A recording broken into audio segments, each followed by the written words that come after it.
Hello, my fantastic family, friends, and fans. Happy New Week. Today, being the 13th of November, is the World Kindness Day. And I want to encourage each one of you to please be kind, polite, selflessly generous to everyone you meet. You don't know what they're passing through, but I am very sure that your kindness will make their lives better.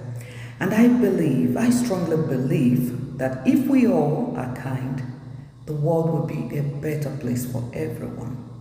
And I also want to beg those that take kindness for granted, please stop it, because you discourage the kind ones from doing good to the world and for you. I also want those that have the entitlement mentality to please discard it. Everyone gives from what they want. Everyone has their own problems to solve. So when someone decides to help you, it's not out of foolishness, and it is not because it is your right. Appreciate others and their kindness. May God bless us all. I'm sending loads of love, hugs, and kisses to you wherever you live from here in Spain. I love you all.